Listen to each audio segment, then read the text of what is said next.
Alerta máximo em Brasília, tá? Está pegando fogo os bastidores da política. De Jair Bolsonaro saindo do hospital criticando abertamente o Lula após uma cirurgia de 12 horas, pessoal, que dependeu do SUS, até o seu filho Flávio Bolsonaro admitindo que a anistia pode salvar sim o seu pai. E tem mais, pessoal. A PEC da Segurança Pública foi apelidada de água de salsicha e você vai entender o porquê. Além disso, Gilmar Mendes, né, comparando a Lava Jato ao PCC e incendiando Curitiba. E uma candidata no Equador que se recusa a aceitar a derrota eleitoral. Adivinha se é de esquerda ou se é de direita essa candidata? Fica grudado aí na tela, porque essas revelações são explosivas e podem mudar a sua visão sobre tudo. Já inscreva-se aí no canal, ative o sininho de notificações para não perder nem um segundo desse vídeo, tá? Essa informação é crucial para você e já vem comigo aqui, já vamos direto, pessoal, aqui para a primeira notícia do dia. Ao deixar o hospital, Bolsonaro ora e critica Lula, que eu não tenha obsessão em poder, né? Então, o ex-presidente Bolsonaro deixou o hospital no início da noite do sábado, rumo a Brasília, após ser internado, né, na manhã de sexta-feira, com um quadro de distensão abdominal, tá? Aí ele diz assim, ó, só peço a Deus que me dê força, eu não tenho obsessão pelo poder, eu tenho paixão pelo meu Brasil, tá, pessoal? Então vamos ver aqui, a gente consegue ouvir aqui um trechinho do vídeo, tá? Ele agradece também, diz assim, muito obrigado a vocês e valeu. Vamos ouvir aqui.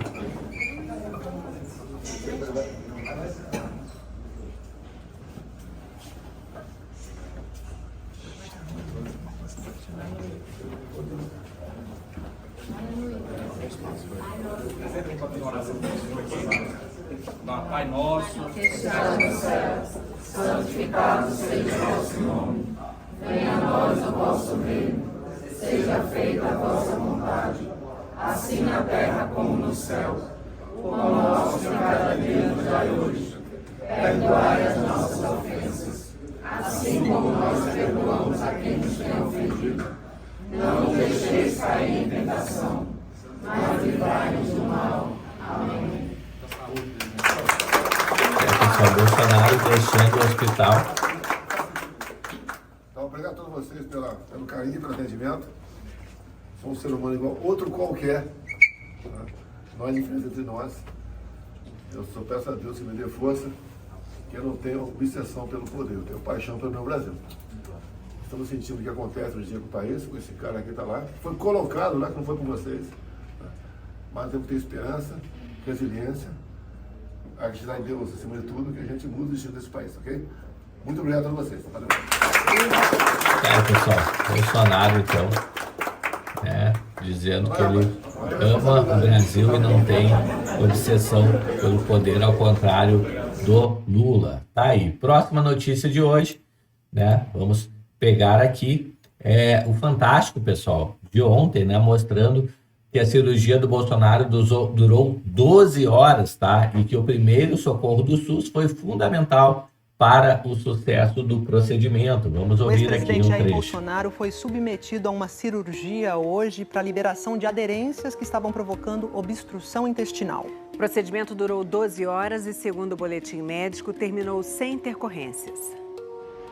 Eram 9h40 da noite de ontem quando a UTI aérea aterrissou no terminal executivo do aeroporto em Brasília. O ex-presidente Jair Bolsonaro desembarcou andando. Uma ambulância já o esperava na pista. Além da equipe da UTI, estava com ele o cirurgião-geral Cláudio Birolini. O ex-presidente passou mal na última sexta-feira durante um evento do PL no Rio Grande do Norte, onde ficou internado até ontem.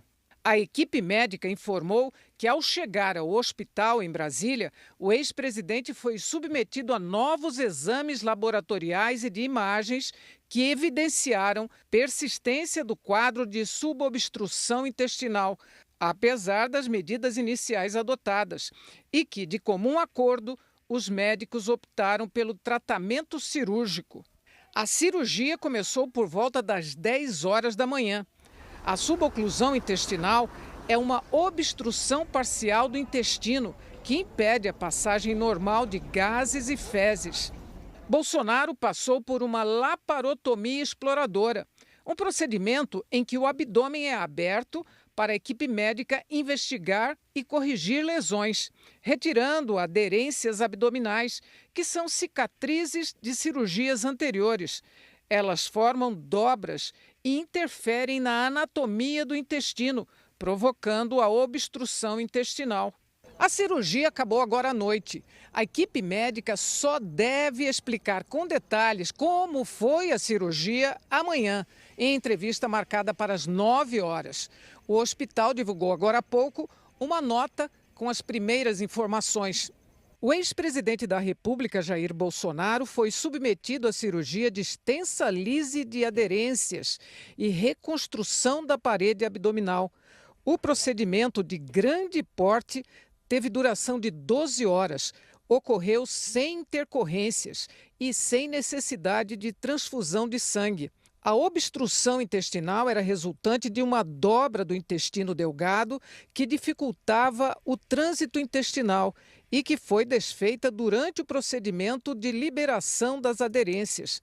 Encontra-se, no momento, na unidade de terapia intensiva, estável clinicamente, sem dor, recebendo medidas de suporte clínico, nutricional e prevenção de infecções. Pessoal, em momento nenhum, né, o Fantástico falou que foi devido à facada que ele levou lá antes de ganhar as eleições, né? Pessoal, próxima notícia aqui, líder do PL diz que não, mas Flávio Bolsonaro admitiu que a anistia beneficia sim o seu pai, Jair Bolsonaro, né? Então, o Flávio Bolsonaro disse em entrevista à coluna da Isto É, em outubro de 2024, que acreditava que em algum momento, antes de aprovar a anistia para as pessoas que foram injustiçadas e presas no 8 de janeiro, isso vai direta ou indiretamente refletir no presidente Bolsonaro, né? Em um dos textos do projeto de anistia era previsto aí o benefício para condenados e réus dos atos, né, do 8 de janeiro, além de todos que participaram direto ou indiretamente no 8 de janeiro em atos relacionados aos protestos, né? Nesse contexto, os políticos seriam abarcados. O Sócrates, no entanto, afirmou que não é certo que a proposta seguirá esses moldes. Tá? Próxima notícia aqui, pessoal, água de salsicha, né? É o que estão dizendo que virou a PEC da segurança, que não traz mudanças positivas, né? Então, a proposta do governo para a segurança pública foi apresentado aos parlamentares na terça-feira, mas é muita historinha e nada de concreto, né? Então, o Roberto Mota aqui, ele fala, é autor inclusive de 4 livros, né? Então, graduado aqui em engenharia na PUC, tá? E ele é colunista aqui da Gazeta do Povo e fala que não deve trazer nenhuma mudança significativa essa PEC, tá? Próxima notícia aqui, pessoal, a gente traz um vídeo aqui, né, falando sobre as 267 assinaturas para pautar o projeto de anistia para ser votado no plenário, tá? Então vamos ouvir aqui os militantes da Globo. O Jack, o estripador, fazia. Em primeiro lugar, independente das moças bonitas, da ingenuidade ou não dos parlamentares, se a oposição tem 267 assinaturas, é antidemocrático não pautar o projeto para ser votado no plenário. É antidemocrático, não importa o que alguém ache do projeto. Eu, por exemplo, acho um absurdo anistiar, né, os soldados rasos do golpe do 8 de janeiro. Eu acho isso um absurdo, porque isso seria dizer que o Brasil é um país sem lei. Mas é antidemocrático não colocar em votação. Você não pode, vamos dizer que não se deve colocar em votação projetos que você não concorda, mas deve-se colocar em votação projetos que você concorda. Então, seria democrático que o Hugo Mota colocasse em votação. Mas essa bagunça toda só existe porque o Supremo Tribunal Federal resolveu seguir de olhos vendados as vontades de Alexandre de Moraes e aplicar aos soldados rasos do 8 de janeiro, aos idiotas úteis do 8 de janeiro, penas dignas de líderes e mentores do golpe, quando eles não eram líderes e mentores do golpe.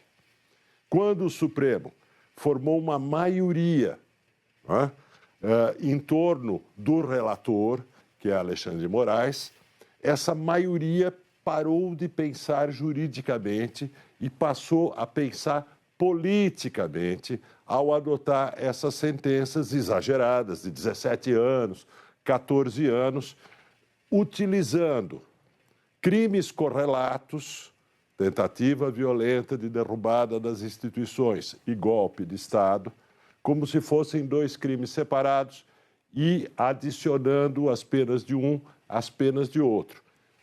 Barroso e André Mendonça notaram isso, foram os divergentes naquela época. O Supremo não quis saber porque passou a atuar como um bloco monolítico em torno do relator, como no passado.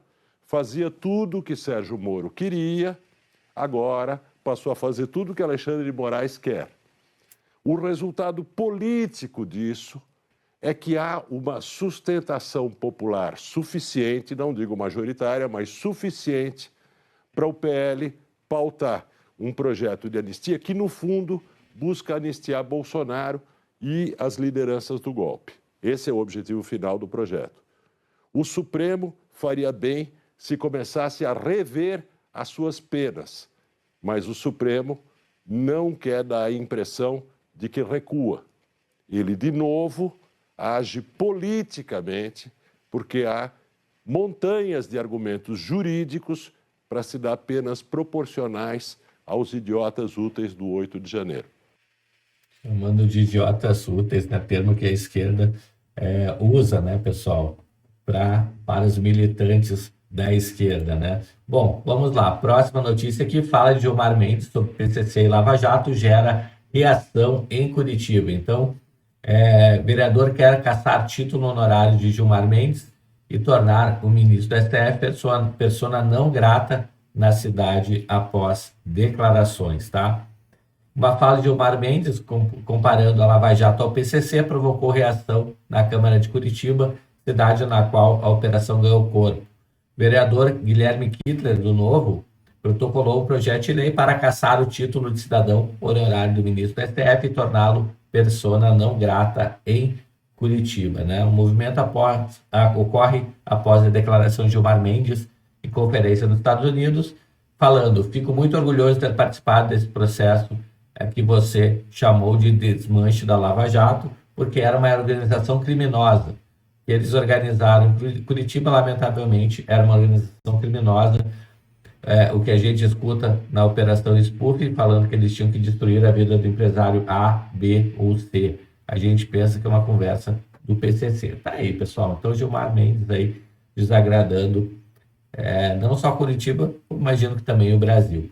Próxima notícia aqui, né, a candidata esquerdista do Equador diz que não vai reconhecer a sua derrota na eleição. Ela fala assim: hoje não reconheceremos os resultados.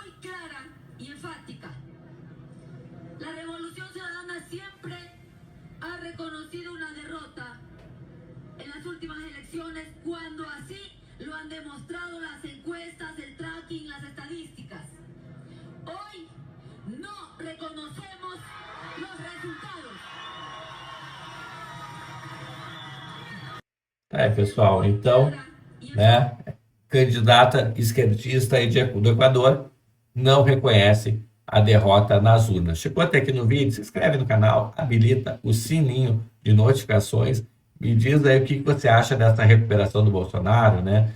Já está indo para casa em seguida, já acabou a cirurgia, tudo certinho. Me conta aqui nos comentários o que você acha. Vou ficando por aqui. Um grande abraço e a gente se vê no próximo vídeo. Até mais. Tchau, tchau.